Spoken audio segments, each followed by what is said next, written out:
Hey everybody, welcome back to One Mic, and today I'm here to talk about episode 7 of HBO's The Penguin entitled Top Hat. One of the things that I come to expect out of a penultimate episode of a season or a series, one of the things that I've expected them to do is to turn the dial all the way up on the anticipation for the finale.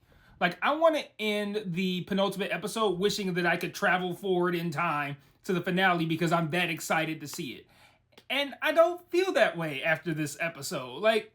And that's not to say I didn't like the episode or even that it had anything wrong or that it did anything wrong. I just really expected to end this episode fully pumped up for the finale. And while I am still fully pumped up for the finale, it's not because of this episode, it's in spite of it. I try to avoid saying that a show did something wrong because I don't know shit about making a television show or a movie, and especially not compared to the people who are making stuff like this. I try to focus on stating what I do or do not like and why I do or do not like it. Very rarely will I say that a show is bad, though Lord knows I've said it. So while I'm not about to say that this episode did anything wrong, I will say this. I really wish Oz's mom's dead body had been in that SUV rather than a bomb.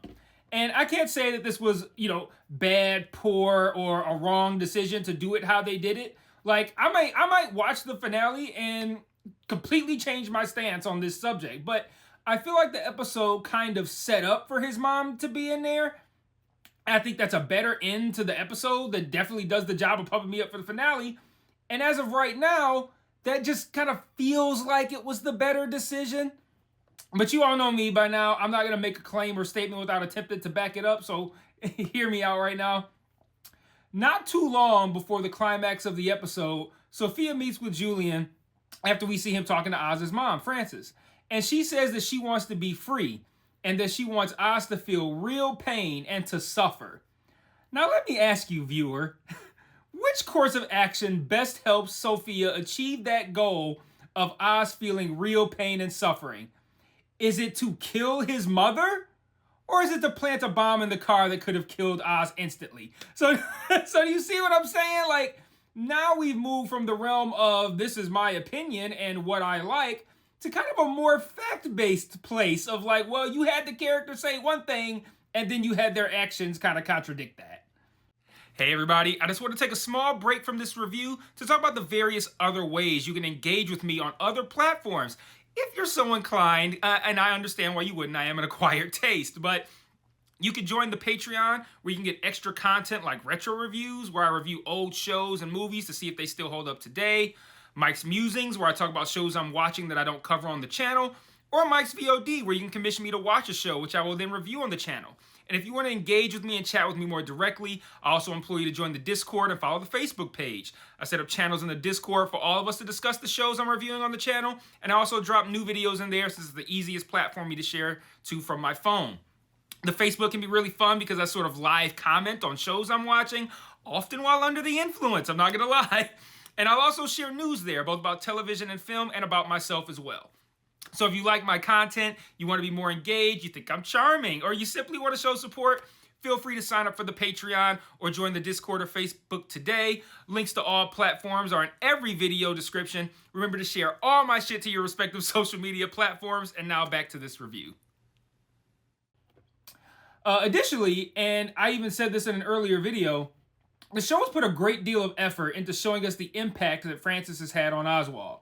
We know that her death will completely destroy him. Doesn't the idea of her body being in that car and knowing what that would do to him kind of hype you up more for the finale than just the standard bombing like this? The bombing, the bombing, which I have no choice but to sit here and ask questions like, how'd she nail the timing so well that the bomb wouldn't explode too early before he discovered it, but with just enough time for him to get away? Did she rehearse the speech and coordinate it with the timing of the bomb? By the time I get to this point in my monologue, there should be 20 seconds left, and he should also be discovering the bomb at that exact time as well. That's not, I shouldn't have been thinking that kind of stuff. And you know what makes me not have those thoughts about how ridiculously convenient and implausible all of that was? If Oz's dead mom was in the car. There's no holes to poke in that. Sophia had her captive. She said out loud to the audience that she wanted Oz to suffer, so she changes her mind about the exchange and delivers a body instead. Sounds pretty perfect to me. So, I mean, I'm not going to sit here and say they did anything wrong or anything like that. So also in this episode, we finally meet Rex Calabrese, who we heard Oz gush about as like this neighborhood legend earlier in the season. Oz knows he's a criminal, but he admires Rex. He's showing the value that Oz places on not just his mother, but Rex as this like almost like father figure to admire and respect. I also think I said in my last video that Oz's brothers were Jack and Rex, so I want to correct that. I obviously misspoke. His brothers are Jack and Benny. And in this episode, we see the dynamic between Frances and her 3 sons. And before I start, I just want to say that I was 100% certain that the actress who plays the young version of Frances is the same actress who plays Gilly on Game of Thrones, and it is not. So, so moving on. In the opening scene, we see Oz wanting to spend time with his mom, and she kind of like brushes him off. When Jack and Benny get home, they're like super annoying, and it looks like she's about to snap on them, but then she starts playing with them. And I mean, the jealousy we see in Oz here, it's understandable. She clearly has favorites, and she's not particularly concerned about hiding it. Now, does that justify Oz's actions in killing his brothers? Of course not. But we have to understand what motivated those actions. So after Rex gives Jack money for Frances, I believe she's cooking his books, as they used to say. The boys go down into the same tunnels that Oz and Vic are currently running present day their Bliss operation out of.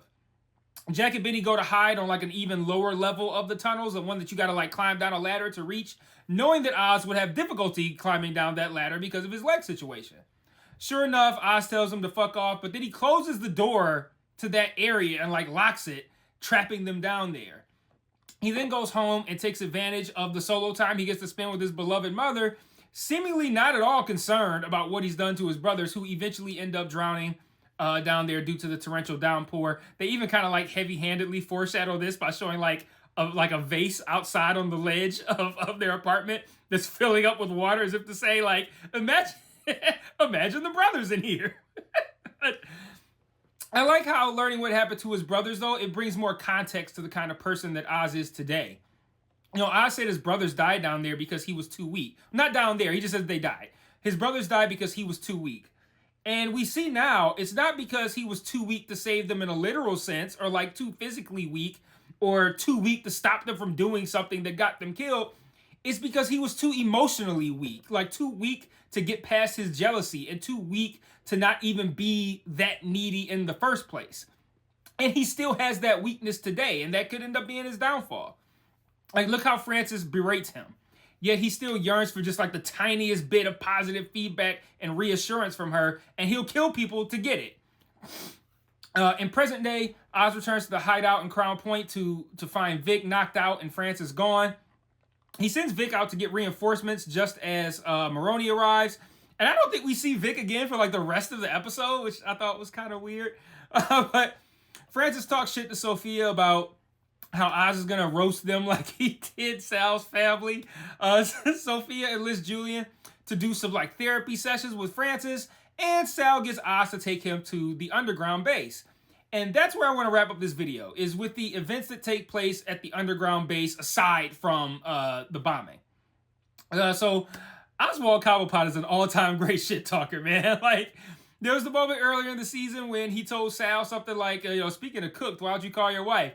And then in this scene, once him and Sal arrive at the underground base and he's ready to put his plan into action, he starts talking shit like about how Nadia smelled while she was burning, like going up in flames, like the smell of her hair burning. And he's like, she went up like a tinderbox. It's like, man, does this guy know how to get somebody riled up? But one of the henchmen cuts the power, and this scene, if I'm being honest, I don't want to say it goes to shit, but like it doesn't play out as well as it could have. Like what happened to Sal here exactly? Like, we know he had a stab wound, but like, did he die from that? Did he have a heart attack? And then I think Oz repeated the idea of having won and beaten him a little bit too much. Like, I get what they're going for in that scene, but it was one of those things where like you get the point, but they keep trying to continue to hammer home the point far beyond once you've already gotten it. Before the bombing scene, The idea suggested by Julian that Gia might be a liability. Sophia lies her way out of this when she meets with Gia, but that's something that I wouldn't mind seeing escalated in the finale as well. Like, what's going to be done about Gia, if anything? Is Julian going to motivate Sophia to kill a kid in order to protect what they've done? Well, what she's done. But like we've already discussed, the episode ends with Oz thinking the exchange is about to be made, his mom in exchange for the bliss. But instead, it's a bomb that has a significant impact above ground as well. Additionally, once Oz does go back above ground, he's captured by one of Sophia's henchmen. I don't really know where the finale is going, but I do know I'd be more excited to see what happens if Sophia had killed Francis. But there are still a lot of points of intrigue heading into the finale. What's going to be done with Gia, if anything?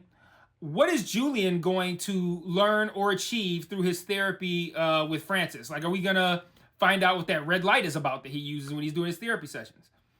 Is Julian going to end up being someone of more importance than he currently appears to be? You know, Scarecrow or Hugo Strange or whatever, right? Where's Victor? What's he up to? Will we learn anything further about the true nature of the Hangman murders? Or is it truly just that Carmine was killing these people? Like, are we going to find out why he killed these women and his wife? Like, or are they just like, yeah, it's good enough. Just know Carmine did it and just roll with it. Like, I still think there should be a lot more revealed about the true nature of the Hangman murders. And if there isn't, and we're supposed to take what happened, like, at face value with no motive or explanation, that will be an indictment on the show, at least for me. Like, I want something a little bit more than that. But what won't be an indictment on the show is the performances of Colin Farrell and Kristen Milioti. Like, I've really enjoyed this show, but I think in the hands of lesser actors, I might not have enjoyed it as much as I did, if at all. Well, I still would have enjoyed it. Colin's performance in particular has just been captivating to watch. Like, all of the makeup is incredible, but, like, aside from that, like, what he's doing with it or underneath it, the prosthetics, like, there's so many subtle things he's doing that still come through despite him being buried underneath all of that makeup and those prosthetics. And it's been truly great to watch. But that's all I've got for episode 7. Let me know what you thought in the comments, and I'm off to watch episode 8. So until next time, peace.